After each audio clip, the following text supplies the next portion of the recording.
Assalamualaikum warahmatullahi wabarakatuh. Salam jumpa para mahasiswa dimanapun Anda berada, baik yang berada di wilayah Jawa, kemudian di Kalimantan, Sumatera, di Papua, dan dimanapun Anda berada. Kita adalah Indonesia. Salam Bhinneka Tunggal Ika. Baik, kali ini izinkan saya Novi Catur Muspita selaku dosen di FISIP Universitas Blitar untuk menyampaikan materi tentang wawasan kebangsaan pada mata kuliah yaitu kewarganegaraan. Wawasan kebangsaan menjadi sebuah kajian yang intens dan strategis untuk dikaji dan dipelajari oleh seluruh negara. Karena untuk membangun sebuah kekuatan yang melibatkan yaitu konsensus nasional dibutuhkan konsepsi dan sebuah persepsi yang sama dan kompak untuk mewujudkan landasan dan pola pikir kebangsaan yang tentunya mengikat dan mewujudkan persatuan dan kesatuan bangsa. Karena akhir-akhir ini rekan-rekan, kita cukup prihatin ya bahwa walaupun ada suatu negara yang besar, negara yang kuat, tetapi tidak dibangun konsep sebuah wawasan kebangsaan, akan mudah sekali diadu domba, kemudian bercerai-berai, perang saudara. Dan ini banyak terjadi di negara-negara yang saat ini di Timur Tengah misalkan. Ini sungguh sangat-sangat prihatin kita ya, mudah diadu domba. Nah, kemudian kita di Indonesia tentu sangat-sangat memahami bahwa kebangsaan ini merupakan hal yang harus difahami, dimengerti oleh seluruh masyarakat. Terlebih kita ini sebagai bangsa yang terdiri dari berbagai macam suku, bangsa, budaya yang sangat multi, ya, sangat beraneka ragam, ya, maka merupakan sebuah kekayaan dan khasanah bagi bangsa Indonesia ya, karena kekayaan kemudian multikultural dan juga bahasa maupun budaya daerah akan memperkuat kebudayaan nasional tatkala seluruh masyarakatnya memahami betul tentang konsep-konsep wawasan kebangsaan. Wawasan kebangsaan ini adalah cara pandang, cara melihat, dan hubungan hukum antara orang dengan negara. Ini berkaitan erat. Kemudian apa itu wawasan kebangsaan? Adalah konsep politik bangsa Indonesia yang memandang bahwa sebagai satu kesatuan wilayah, baik meliputi darat, air, kemudian laut ya, kemudian udara, tidak terpisahkan, menyatukan bangsa dan negara secara utuh, baik meliputi aspek politik, ekonomi, sosial, budaya, dan hankam. Untuk apa? Adalah untuk mewujudkan persatuan dan mencapai tujuan nasional ya. Sebagai wujud integrasi nasional ya, kesatuan politik, kemudian sosial, budaya, ekonomi, pertahanan, dan keamanan. Dan Indonesia merupakan negara yang sangat besar, negara yang luar biasa, menjadi pertimbangan dan sorotan dunia ya. Bahkan Indonesia termasuk negara yang paling plural ya, paling unik, paling beraneka ragam dari sisi budaya, bahasa, tradisi. Yang dihirani oleh negara-negara lain walaupun berbeda-beda, beraneka ragam, kok Indonesia tetap bisa dikelola dengan baik. Nah, ini bukan hal yang gampang. Tidak mudah mengelola sebuah perbedaan, tidak gampang mengelola sebuah keanekaragaman. Dibutuhkan sebuah konsensus nasional, kesepakatan bersama yang diikat dalam ini bangsa Indonesia ya. Kemudian Bhinneka Tunggal Ika, bagaimana berbeda-beda tetap satu jua. Ada beberapa keunikan dan multikultural yang ada di Indonesia yang harus kita pahami ya, bahwa pertama, Indonesia merupakan negara kepulauan terbesar dunia dengan jumlah pulau 17.508, sangat banyak sekali. Kemudian ada 9.634 pulau yang belum diberi nama. Saking banyaknya, saking wakehnya begitu bahasanya ya. Maka sampai belum diberi nama. Kemudian ada 6.000 pulau yang belum berpenghuni. Bahkan saking banyaknya kadang-kadang ada negara-negara tetangga kita yang tiba-tiba ingin ngambil saja ya. Seperti contohnya yang akhir-akhir ini sempat viral dan ramai, Pantai Pasir, yang mana antara Australia dan Indonesia ini menjadi perdebatan. Australia ingin dan mengklaim adalah pulau miliknya, sementara Indonesia secara hukum internasional dan historis adalah milik Indonesia. Kemudian PBB mengatakan bahwa itu adalah milik Indonesia. Ini menjadi polemik, rentan menjadi sebuah konflik ya. Yang kedua adalah kita adalah negara maritim terbesar dunia. Hampir panjang pantai sekitar 81.000 km adalah 25% dari panjang pantai dunia itu adalah Indonesia. Berbagai macam jenis ikan ada di Indonesia ya. Kemudian suku, bangsa, bahasa, dan agama. Jumlah suku bangsa kita ada 1.340, kelompok etnis ada 300, jumlah bahasa daerah ada 718, serta 6 agama dan 187 aliran kepercayaan. Jumlah penduduk terbesar dunia. Bahkan per Juni 2021 ini ada 279.372.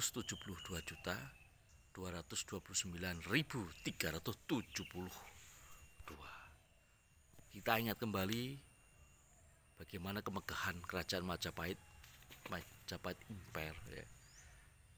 Di mana Patih Gajah Mada saat dilantik di hadapan Ratu Tribhuwana Tunggadewi, beliau mengatakan, yaitu Sumpah Palapa, yang begitu populer ya, bahwa dikatakan lamun hus kalah Nusantara insun amukti palapa, lamun kalah ring gurun, ring seran, Tanjung Pura, ring haru, dompo, ring Bali, Sunda, Palembang, Tomasek, samana ingsun amukti palapa. Ya, artinya adalah Patih Gajah Mada ini memiliki sebuah janji besar, tidak akan bersenang-senang dulu sebelum bisa mempersatukan kerajaan-kerajaan di wilayah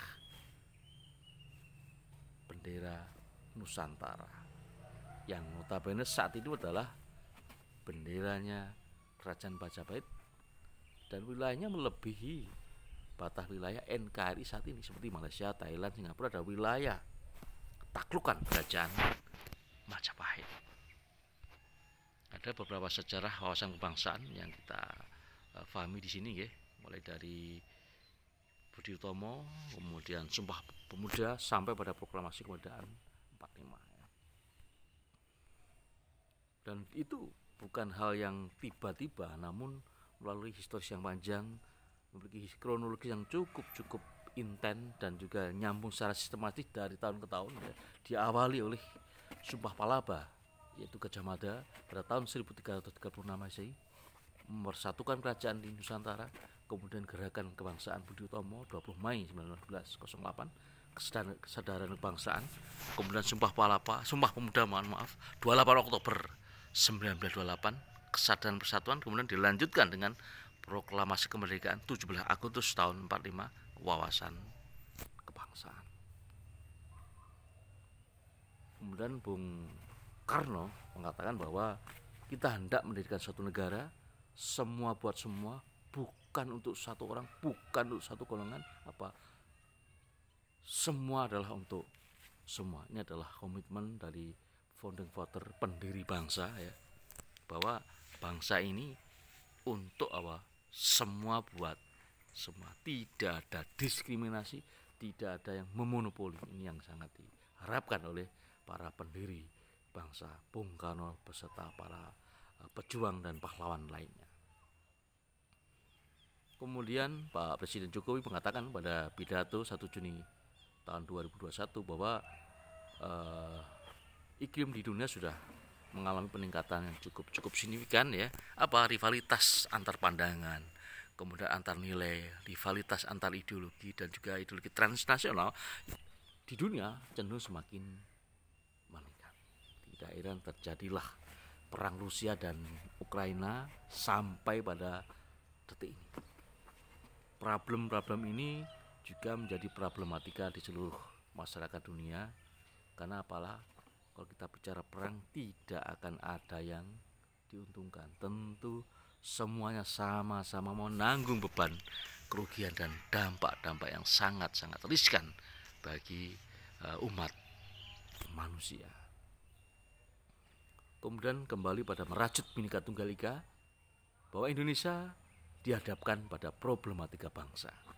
Ada 4 prioritas masalah yang terjadi di Indonesia. Pertama adalah radikalisme atau terorisme.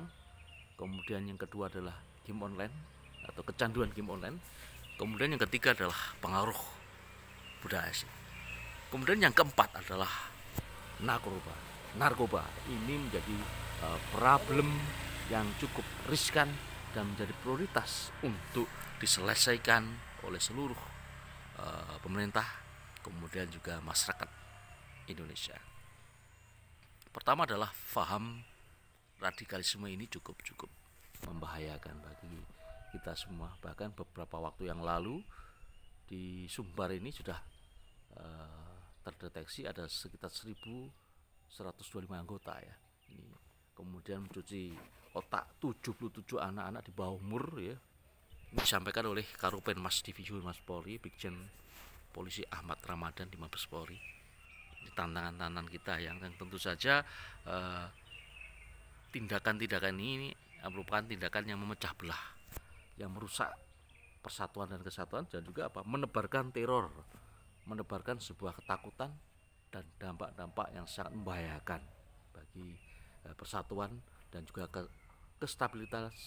kestabilan politik dan juga keamanan bagi Indonesia. Karena radikalisme ini menanamkan intoleransi, yaitu orientasi negatif atau menolak seseorang terhadap hak politik dan sosial dari kelompok-kelompok yang tidak disetujui. Kemudian radikalisme perubahan yang cepat, kekerasan, tafsir agama yang sempit, yang cenderung ini sangat berdampak negatif dan merusak bagi stabilitas nasional, bagi keamanan, kenyamanan dan ketertiban masyarakat. Karena lagi-lagi terorisme ini menolak Pancasila, menolak NKRI, intoleran dan juga sangat meresahkan, dan ini sangat-sangat bertentangan dengan nilai-nilai luhur bangsa Indonesia dan Pancasila. Apa itu terorisme? Adalah perbuatan yang menggunakan kekerasan, kemudian mengancam dengan kekerasan, menimbulkan suasana teror, rasa takut yang meluas, dan dapat menimbulkan korban baik bersifat massal maupun kerusakan-kerusakan pada objek-objek vital di lingkungan hidup, fasilitas publik, fasilitas internasional. Kekerasan, ancaman kekerasan menimbulkan kerusakan-kerusakan, ini merupakan sebuah terorisme yang harus dilawan dan diberantas oleh masyarakat di Indonesia. Kemudian yang cukup membahayakan, ternyata propaganda radikalisme itu marak disebar melalui media sosial, sehingga kita harus waspada dan hati-hati tentunya, mengajak seluruh masyarakat untuk mampu memfilter, mampu mengidentifikasi propaganda radikalisme supaya tidak mempengaruhi pada masyarakat yang ada di Indonesia. Dalam hal ini pemerintah bersama dengan para tokoh, kemudian organisasi kemasyarakatan, kemudian juga dari seluruh lapisan masyarakat berupaya untuk terus memberikan sebuah sosialisasi, memberikan pemahaman, jangan sampai kita kena pengaruh tentang radikalisme bagi masyarakat Indonesia. Nah, untuk membangun benteng pertahanan dari pengaruh radikalisme ini perlu dibangun, yaitu local wisdom atau kearifan lokal budaya ini terus digalakkan, kemudian dilestarikan. Apa salah satunya adalah melestarikan budaya-budaya daerah, misalkan bersih deso, kemudian genduren, gombah pradahnya di Blitar, wayang kulit, pitutur Jawa, sayan ya, apa sayan ketika di rumah ada orang bangun rumah, terutama di desa ya, tetangga-tetangga tidak perlu diundang, tidak perlu dimintai tolong, secara otomatis mereka berduyun-duyun membantu menolong pada tetangganya yang membangun rumah dengan tulus ikhlas, sukarela. Karena apa? Solidaritas sosial ini sangat-sangat kuat, kepedulian, gotong royong, terutama di masyarakat desa akan sangat-sangat tampak sekali. Dan memang kita cukup prihatin ketika berada pada masyarakat kota, terutama kota-kota besar, kemudian sudah orang-orang sibuk ini, kadang-kadang nilai-nilai kebersamaan, gotong royong sudah mulai luntur. Terlebih juga pengaruh dari budaya asing yang muncul apa? Individualisme, egoisme, dan semuanya serba dihitung dengan yang namanya adalah uang. Ini juga satu tantangan bahwa bagaimana kearifan lokal, budaya-budaya daerah harus terus kita lestarikan dan kita jaga bersama.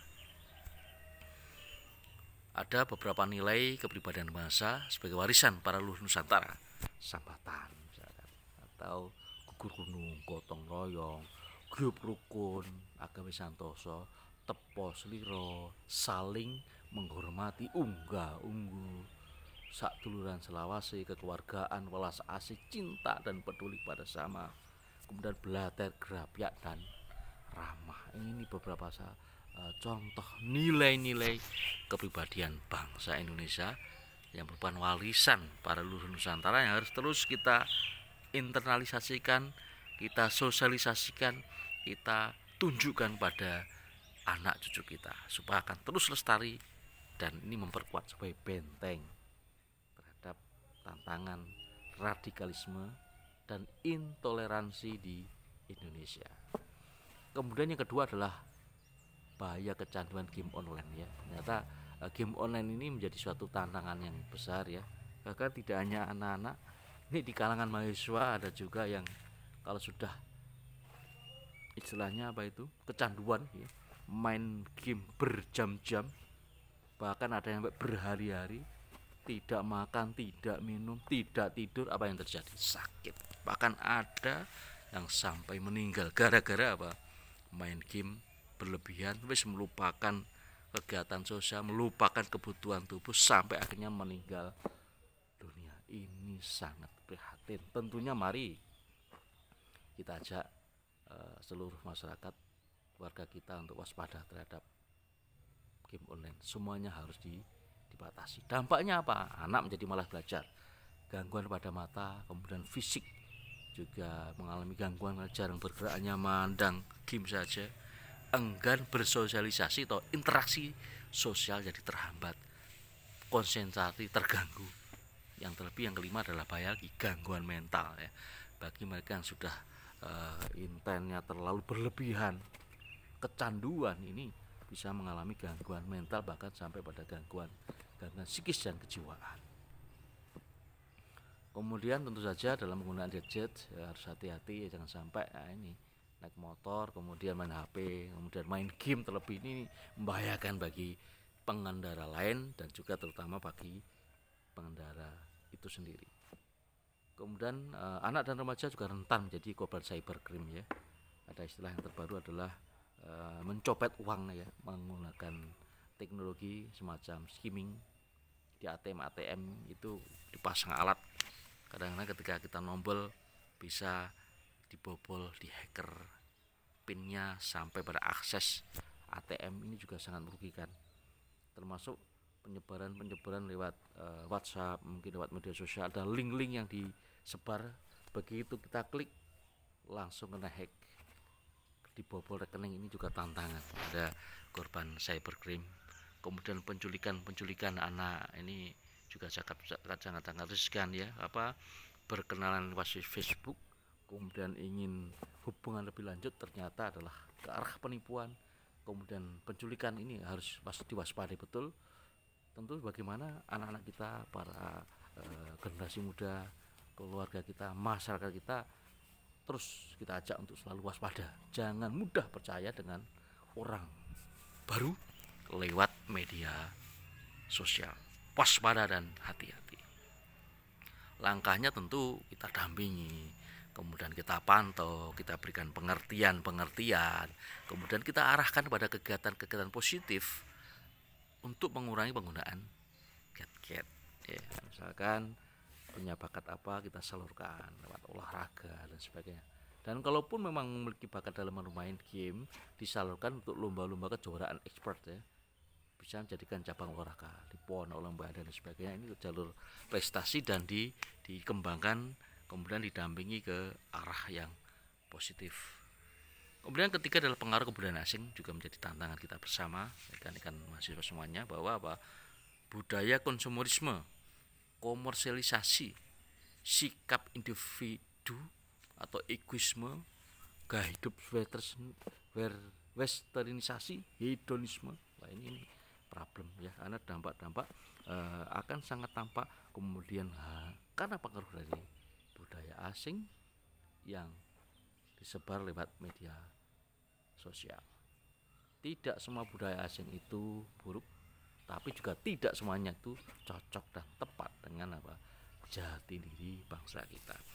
Masuk xenocentrisme, apa itu? Sebuah paham yang mengatakan dia bangga ketika menggunakan produk-produk luar negeri. Ini sangat-sangat tidak tepat ya. Kemudian budaya kekerasan verbal maupun non verbal, kemudian pergaulan bebas menjadi tantangan yang harus kita waspadai.